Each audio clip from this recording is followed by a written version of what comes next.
In 1579, a man arrived in Japan who would shatter every boundary of race, culture, and destiny. His name was Yasuke, and he would become the first and only African samurai in history. The age of exploration had connected worlds that had never met. Portuguese trading ships crossed oceans, carrying not just goods, but people whose lives would change forever. Among the crew and servants aboard one such vessel was a young African man. His homeland remains a mystery, possibly Mozambique or Ethiopia, but his destination would transform him into legend. Japan in the 16th century was a land of warring clans and rigid traditions. The arrival of European traders brought gunpowder, Christianity, and faces the Japanese had never seen before. This African man served as attendant to an Italian Jesuit missionary named Alessandro Valignano. Together, they traveled to the capital to meet the most powerful man in Japan. Oda Nobunaga, the great unifier of Japan, was a warlord unlike any other. Brilliant, ruthless, and endlessly curious about the world beyond his islands. When Nobunaga first saw Yasuke, he was mesmerized. The warlord had never encountered a person with dark skin. Some accounts say he didn't believe it was real. Nobunaga reportedly ordered his servants to scrub Yasuke's skin, convinced it must be painted or dyed. When the color remained, his fascination only deepened. The washing proved what Nobunaga needed to know. This was no trick or deception. This was a man from a world he had only heard whispers about. Nobunaga invited Yasuke to stay at his court. What began as curiosity evolved into something far more significant, mutual respect between two extraordinary men. Yasuke stood nearly 6 feet tall, towering over most Japanese of his era. His strength was remarkable, and Nobunaga quickly recognized his potential as a warrior. Training began immediately. Yasuke learned the way of the sword, the katana, and wakizashi. He studied Bushido, the code of the samurai, adapting to a warrior culture completely foreign to his origins.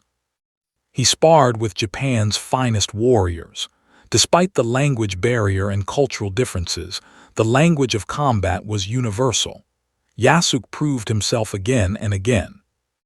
Then came the moment that would cement his place in history. Nobunaga bestowed upon Yasuke the rank of samurai, an honor almost never given to foreigners. With this rank came armor, weapons, and a stipend. Yasuke received his own residence and the title of weapons bearer to Nobunaga himself. He was given the name Yasuke, though his birth name is lost to history. In Japanese, he was also called Yasuke the Black Samurai, or simply the Black Retainer. Nobunaga granted Yasuke a house and land, recognition reserved for trusted retainers. The African stranger had become a member of Japan's warrior elite. This was unprecedented. In a society built on bloodlines and ancestry going back centuries, a foreigner had broken through barriers that seemed unbreakable. Yasuke walked the halls of Azuchi Castle alongside generals and lords. He was no longer a curiosity. He was a samurai in service to the most powerful daimyo in Japan. At war councils, Yasuke sat with Nobunaga's most trusted advisors. His perspective, his presence, his loyalty had earned him a seat at the table of power. When Nobunaga went to war, Yasuke went with him. He wasn't a symbol or a mascot. He was a fighting samurai, tested in the crucible of battle. The first time Yasuke entered combat as a samurai, he fought with the ferocity and skill that would define his reputation. His blade sang the same song as any Japanese warrior. In the chaos of feudal warfare, Yasuke proved his worth repeatedly. Accounts describe him fighting with exceptional strength and courage, a formidable presence on any battlefield. After victories, he sat with his fellow samurai around campfires, sharing sake and stories. He had earned their respect not through birthright, but through blood and honor. Yasuke became more than Nobunaga's retainer. He became a trusted companion, someone the warlord could speak with freely, bridging two worlds with mutual understanding. As Yasuke traveled through Japan with Nobunaga's forces, people gathered to witness this unprecedented sight. Children pointed, adults whispered, but increasingly they showed respect. Yasuke immersed himself in Japanese culture. He learned tea ceremony, studied calligraphy, and embraced the spiritual practices of his adopted homeland. The brush moved across paper with practiced grace. Yasuke had learned to write Japanese, another barrier overcome through dedication and discipline. Nobunaga and Yasuke spent quiet moments together, walking castle gardens, discussing philosophy and strategy. Theirs was a friendship that transcended all conventional boundaries. But in feudal Japan, peace was always temporary. Nobunaga had enemies, and chief among them was one of his own generals, Eiichai Mitsuhide. Mitsuhide harbored resentment and ambition. In June 1582, he set in motion a betrayal that would end an era and test Yasuke's loyalty to its limits. On the night of June 21st, Nobunaga rested at Hon-Ojai Temple in Kyoto with a small guard. He had no idea his most trusted general was about to strike. Mitsuhide's forces surrounded the temple at dawn, 13,000 troops against a few dozen guards.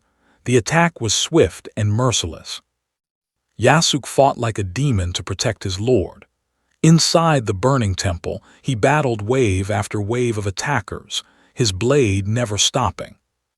When Nobunaga realized the battle was lost, he performed seppuku, ritual suicide, to die with honor. Yasuke's world shattered in that moment. But his duty wasn't finished. Yasuke fought his way out with Nobunaga's son and heir, determined to continue the fight and protect the bloodline. For hours, Yasuke held off Mitsuhide's forces. His strength seemed superhuman, but eventually, sheer numbers overwhelmed even him. Captured and brought before Mitsuhide, Yasuke stood defiant. The traitor looked at him with contempt and made a decision that reveals the prejudice of the era. Mitsuhide declared that Yasuke was not Japanese, therefore not a real samurai, and thus not worthy of the honor of seppuku. It was meant as an insult. Instead of executing him as he would a samurai, Mitsuhide ordered Yasuke returned to the Jesuits. Alive but stripped of his status, his purpose, his lord. And there, the historical record goes silent. Yasuke disappears from documented history. Whether he returned to the Jesuits, escaped, or met another fate remains unknown. No grave has ever been found, no death recorded. Yasuke vanished like morning mist, leaving only questions and the incredible story of what he achieved. His legacy lived on in Japanese records and memories. Chronicles written decades later still mention the African samurai who served Oda Nobunaga. From servant to samurai, from foreigner to warrior, Yasuke's journey represents one of history's most remarkable transformations. In just 3 years, he went from complete unknown to trusted retainer of Japan's most powerful warlord, achieving what seemed impossible. Historical documents confirm his existence. Japanese chronicles, Jesuit letters, and multiple contemporary sources verify that Yasuke was real, not legend. Artists painted him. Writers recorded him. His story was too extraordinary to forget, even as the details became obscured by time. Today, historians continue to study Yasuke, piecing together fragments to understand this man who lived between worlds. Modern Japan has begun to reclaim his story, recognizing Yasuke as a genuine part of their history, a samurai who earned his place through merit. Look at his face and see determination, courage, and dignity. Yasuke represents the power of human will to transcend any barrier. His story bridges continents and cultures, showing that honor and loyalty speak louder than origin or appearance. He lived in an era of rigid boundaries, yet he crossed them all. In the most hierarchical society on earth, he rose to the samurai class. Yasuke's shadow stretches across centuries. His legend grows as new generations discover the African samurai who served in feudal Japan. Though his swords are lost to time, his story remains sharp and cutting, challenging our assumptions about history and human possibility. He walked the same path as legendary samurai, fought the same battles, followed the same code. Yasuke was samurai, fully and completely. The Brotherhood of Warriors recognized no color when skill and honor were proven. Yasuke earned his place among them. His blade is displayed now only in our imagination, but once it flashed in real battles, defending a lord, upholding Bushido. Yasuke represents a truth often forgotten. History is far more diverse, complex, and interconnected than we typically imagine. His story was nearly lost, buried under centuries of silence. But truth has a way of surviving, waiting to be rediscovered. Future generations will continue to find inspiration in Yasuke's journey, a reminder that greatness can emerge from anywhere. Under Nobunaga's banner, Yasuke found purpose and identity. He became more than he was, transcending all limitations placed upon him. Before battle, Yasuke would have meditated like any samurai, preparing mind and spirit for what was to come, finding peace in the warrior's path. Every sword tells a story. Yasuke's blade reflected a man caught between worlds, yet fully committed to the one he chose. Japanese officials wrote about him with fascination and respect. Their records preserve his memory when so much else has been forgotten. Common people bowed to him not because he was exotic, but because he was samurai. That title, earned in blood and loyalty, commanded respect. As the sun sets on this tale, Yasuke walks into legend, a figure who proved that destiny is not determined by birth. His journey spanned 3 continents, multiple languages, entirely different worlds. Few lives have covered such extraordinary distance. The characters of his name, written in Japanese calligraphy, represent his transformation into something new while honoring what he became.